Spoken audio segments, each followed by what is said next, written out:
Hello, I am Shivi Saxena, TGT from Gyandeep senior secondary public school.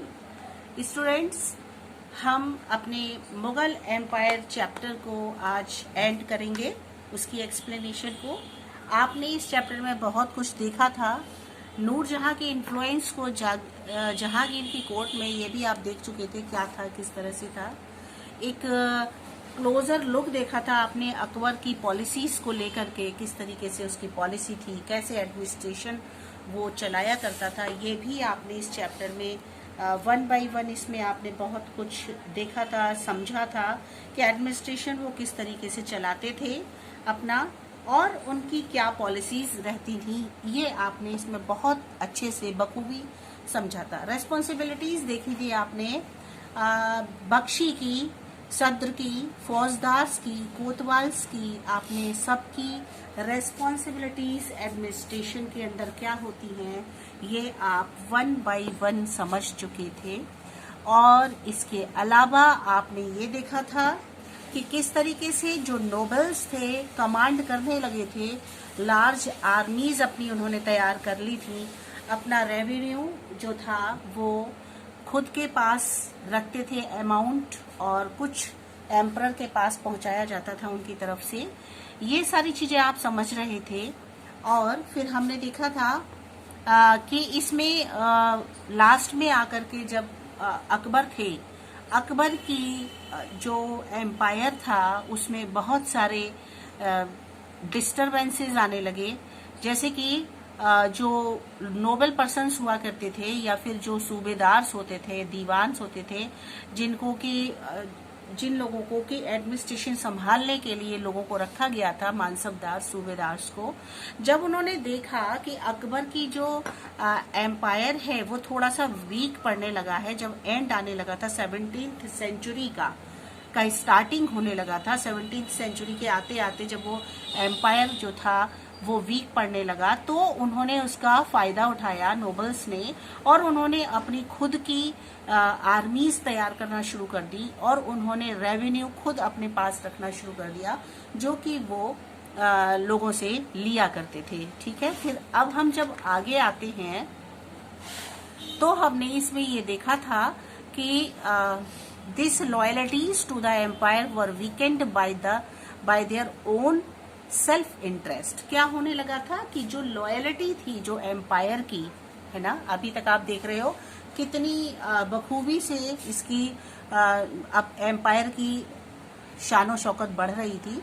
लेकिन जैसे जैसे ये कमजोर पड़ने लगा, लोग अपना सेल्फ इंटरेस्ट देखने लगे। अपना जो सूबेदार थे, मानसबदार थे, जो नोबल पर्सन्स हुआ करते थे, जिनको कि एक अच्छा एडमिनिस्ट्रेशन संभालने के लिए अकबर ने लगा रखा था, तो जब वो उन्होंने जब उनकी पावर को कम करना शुरू कर दिया और धीरे धीरे एम्पायर वीक पड़ने लगा, क्योंकि वो अपना सेल्फ इंटरेस्ट उनसे पूरा करते थे। जैसे कि लोगों से वो रेवेन्यू लेते थे, कर्ज एकत्रित करते थे, कलेक्ट करते थे, तो वो बजाय राजा तक पहुंचाने के लिए, रूलर के पास पहुंचाने के, वो उसे अपने पास ही रखने लगे। फिर इससे क्या हुआ, Akbar and the idea of इबादत खाना। अच्छा, यहाँ तक तो आपने ये देख लिया। अब थोड़ा सा ये देखते हैं कि Akbar and the idea of इबादत खाना। अकबर ने एक इम्पोर्टेंट प्लेस बनाया जिसका नाम था इबादत खाना। तो उसने जब इस तरीके के प्रशासन देखे कि इस तरीके से हो रहा है अपने राज्य में, तो उसने एक इबादत खाना करके एक प्लेस जगह बनाई, आइडिया बनाया उसने कि इसको बनाना चाहिए। At Fatehpur Sikri Akbar started discussion on religion. उसने फतेहपुर सीकरी के पास में एक स्टार्ट किया डिस्कशन करने के लिए, जो धर्म को लेकर के हुआ करता था, जिसमें डिस्कशन विद द उलमा, ब्राह्मण्स, जीसस प्रीस्ट। अच्छा, ऐसा नहीं था कि वो केवल मुस्लिम्स को लेकर के ही आपस में उन्हीं के साथ लेके डिस्कस करे, बल्कि उसका एक वो सभी धर्मों की बहुत रेस्पेक्ट करता था। तो वो ब्राह्मण, मुस्लिम और क्रिश्चियंस भी आ चुके थे तब तक, और एक ये थे ज़ोरास्ट्रियंस। इनको बेटा ये होते हैं, ये इराक से हुआ करते थे। तो इस कल्चर के लोग भी अपने यहाँ फॉरेन ट्रेवलर्स बहुत सारे आए हैं, तो इसमें ये आए थे। इसने एक इबादत खाना करके प्लेस बनाया वहां पर इन सब लोगों के साथ मिलकर के ये डिस्कशन करता था रिलीजियस टॉपिक को लेकर के। अच्छा, अब क्वेश्चन आते हैं कि वाई, ऐसा वो क्यों करता था। तो आंसर निकल के आता है बच्चों, he wanted to know about different religion and social custom.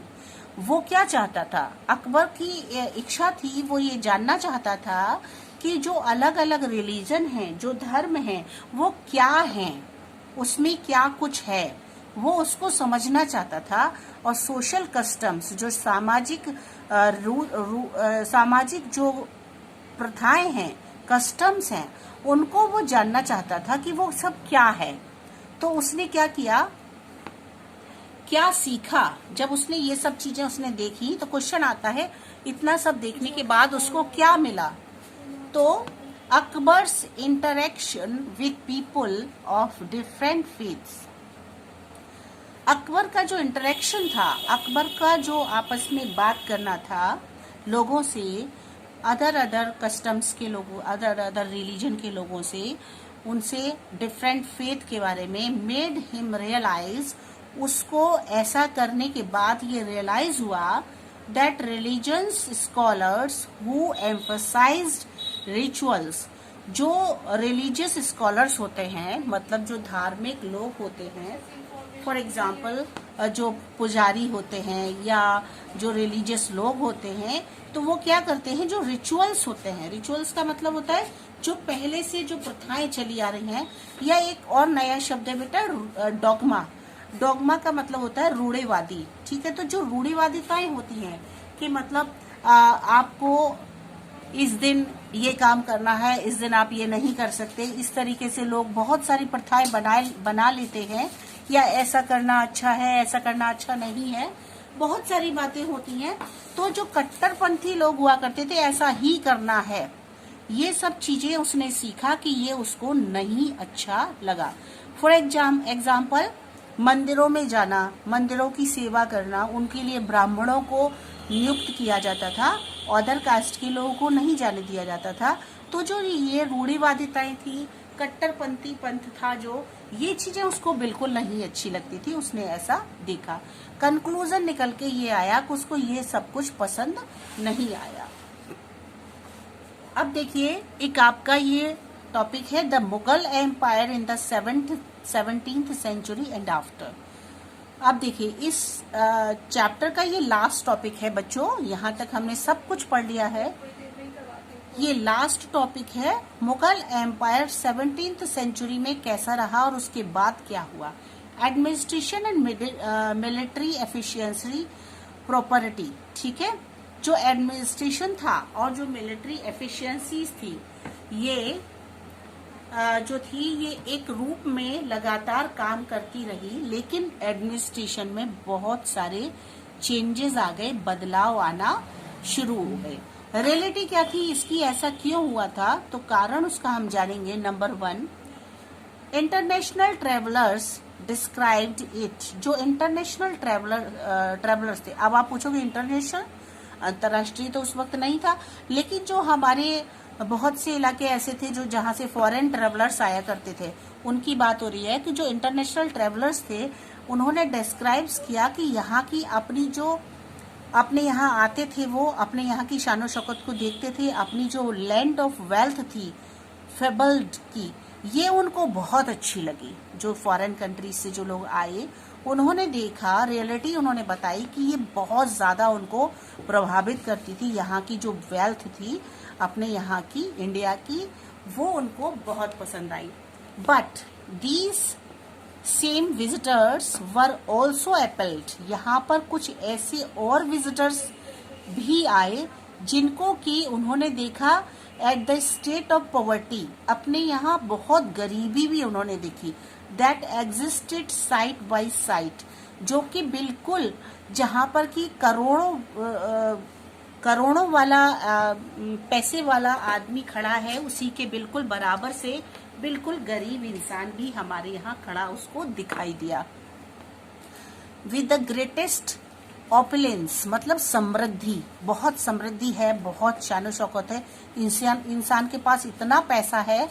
उन्होंने खुद बताया, अकाउंट्स जो उन्होंने दिए हैं बना करके फॉरेन ट्रेवलर्स ने, उसमें उन्होंने लिखा है कि यहाँ की ये चीज उनको समझ नहीं आई कि जो बैलेंस है इसका मनी का, इकोनॉमिकल जो इनइक्वलिटी है, ये उनको बिल्कुल अच्छी नहीं लगी कि यहाँ पर कोई तो बहुत पैसे वाला है, वहीं दूसरी तरफ एक झोपड़पट्टी में गरीब इंसान पड़ा हुआ है। ये चीज उनको बहुत बुरी लगी। देखिए, इनइक्वालिटीज वर ग्लेरिंग का मतलब होता है बच्चों घूरना, मतलब जो उनको ऐसा लगता था, जो फॉरेन ट्रेवलर्स थे, कि जो इनइक्वालिटी है, मतलब जो असमानताएं हैं, वो बुरी तरह से लोगों को घूर रही थी। ऐसा उन्होंने अपनी बुक्स में लिखा। ये रियलिटी है बच्चों, ठीक है, जो 17th सेंचुरी में देखने के लिए मिली। अब आप और आगे बढ़ो। Evidence from the document of Shahjahan reign, बहुत सारे एविडेंसेस उनको ऐसे मिले जो शाहजहां के रीजन में हुआ करते थे। फॉर एग्जाम्पल, जैसे 8000 का कोई मानसबदार है तो उसको 4045 मानसबदार रैंक ज्यादा दी जाती थी। वहीं 100% मानसबदार में से मुश्किल से 5.6% वेल्थ जो थी, 66.5% जो थी उनको शानो शौकत मिलती थी, उनकी ताकत बढ़ जाती थी। और दूसरी तरफ जो पीजेंट्स होते थे उनको बिल्कुल भी कुछ भी नहीं मिलता था। इस तरह से जो बैलेंस था अमीरी और गरीबी का, ये शुरू से चला आ रहा है अपने यहाँ, जो कि फॉरेन कंट्रीज के लोगों ने तक इस चीज को महसूस किया। Expenses of Mughal emperor and mansabdars. अब देखिए, जो मुगल एम्परर्स और मानसबदार्स जो थे, इनके बीच में जो था वो आ गया, आपस में एक भेद आ गया, दोनों में अलग अलग होने लगे। Had dual impact on the society, जिसका क्या हुआ कि सोसाइटी पर बहुत ज्यादा प्रभाव पड़ा। अब आप देखो कि ये प्रभाव किस तरह से उनके ऊपर पड़ा, तो हम लोग यहाँ देखेंगे इसको। Artisans and peasants who supplied goods and produce, ठीक है, जो पीजेंट्स होते थे, मतलब जो फार्मर्स होते थे, या जो इस तरीके के फार्मर के अकॉर्डिंग जो लोग इसी बिहाफ पर जो लोग काम करते थे, आर्टिशंस होते थे, ये सामान को सप्लाई करते थे, प्रोड्यूस करते थे, उनको बनाते थे अपने एम्परर के लिए। मानसबदार्स वर बेनिफिट्स, उससे क्या होता था, जो एम्परर होते थे और मानसबदार्स थे उनको तो बहुत बेनिफिट होता था।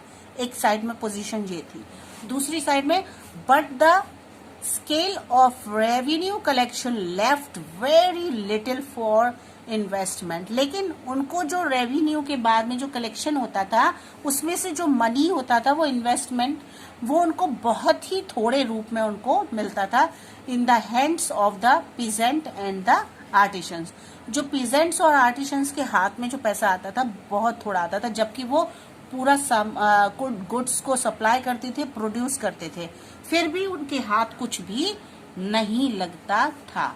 तो यही कारण था पॉवर्टी का और ये इस तरीके से इनइक्वालिटी का, ठीक है।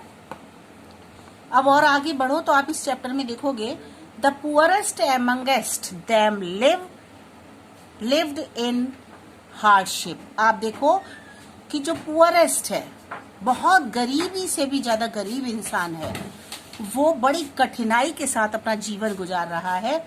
The wealthier peasantry and artisanals group, और जो इस तरीके के लोग हैं, वो जो वेल्थियर्स लोग होते हैं, बहुत ज्यादा अच्छे लोग हैं, वो इनको दबाते चले जाते हैं। The merchants and bankers profited in this economic world. इस तरीके का जो दुनिया है अपने यहाँ की, इसका सबसे ज्यादा फायदा उठाते थे मर्चेंट्स और बैंकर्स, है ना, जो हमारे यहाँ आपने दीवान के नाम से देखा था अभी, वो लोग इनका बहुत ज्यादा फायदा उठाते थे, अपनी पॉकेट्स भरते थे, ढेरों पैसा उनके पास होता था, लेकिन जो वास्तविकता में जो काम कर रहा है, जो प्रोड्यूस कर रहा है गुड्स को, उसको कुछ भी नहीं मिलता था। इस तरह से जो मुगल एम्पायर था धीरे धीरे डाउन होने लगा। Mughal elite became an extremely powerful group. और फिर जो मुगल का जो एक्सट्रीमली पावरफुल ग्रुप था वो कैसे होने लगा, एलाइट होने लगा धीरे धीरे।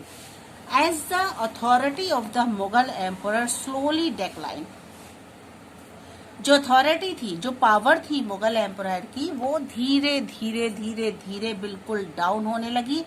His servants emerged as powerful centers of power in these religion, और जो सर्वेंट्स थे वो बहुत ज्यादा पावरफुल बनने लगे और उनकी ताकत बढ़ती चली गई और उन्होंने अपना खुद का अलग से उन्होंने रीजन तैयार कर लिया और फिर धीरे धीरे मुगल एम्पायर जो था वो डाउन होने लगा। द कॉन्स्टिट्यूशन न्यू डायनेस्टीज, और फिर इस तरीके से जो कॉन्स्टिट्यूएंसीज थी वो एक नई डायनेस्टीज उन्होंने अपनी तैयार करना शुरू कर दी। Held command of provinces like Hyderabad and Awadh, और इस तरीके से उन्होंने अपनी अपनी अलग अलग प्रोविंसेस तैयार कर लिए, डायनेस्टीज तैयार कर ली, और फिर हमारा जो मुगल एम्पायर था वो धीरे धीरे डाउनफॉल होने लगा। Although they continued to recognize the Mughal Emperor in Delhi as their master, फिर भी बहुत से ऐसे लोग थे लेटर जो आगे आए, उन्होंने इस मुगल एम्पायर को आगे बढ़ाने की कोशिश की दिल्ली में as their master. By the 18th century, the provinces of the empire had consolidated their independence political identities. इस तरीके से जो उनकी पॉलिटिकल आइडेंटिटीज थी वो धीरे धीरे धीरे धीरे करके कम होने लगी। तो बच्चों यहाँ हमारे इस चैप्टर का एंड हो जाता है। मैंने आपको इस चैप्टर में लगभग सारे पॉइंट्स क्लियर कर दिए। फॉर एग्जाम्पल आप अपनी बुक से भी थोड़ा सा देख सकते हो बच्चों। आपने देखा सबसे पहले बाबर को, उसके बैटल देखे जो मैंने आपको इसमें समझाए थे, इसके बाद बाबर के कैरेक्टर को देखा था, फिर हुमायूं पर हम आ गए थे, ये भी हम सब समझ चुके थे। शेरशाह सूरी को देखा था बच्चों, हुमायूं कैसे वापस आया ये देखा, अकबर की हमने पॉलिसी देखी, वो किस तरीके से एडमिनिस्ट्रेशन चलाते थे, ये सब कुछ हम देख चुके। जहांगीर को भी हमने देखा, नूरजहां को समझा हमने, कॉइन्स कैसे इशू कराए गए थे नूरजहां के नाम के, ये भी देखा था। और फिर शाहजहां पर हम आ गए थे, उसका आर्किटेक्चर देखा शाहजहां का हमने। इसके बाद फिर आपने यूरोपियन विजिटर्स भी देखे थे। शाहजहां के रूल का किस तरीके से एंड होता है वो भी आप समझ चुके थे।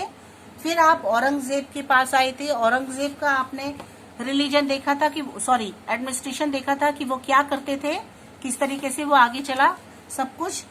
That is the end of our chapter. Okay students, आपने सभी कुछ इस चैप्टर को बहुत ही अच्छे से और बहुत ही सिस्टमेटिक वे में और आपने विस्तार के साथ इसको समझ लिया है। आज ये आपका चैप्टर कंप्लीट हो चुका है।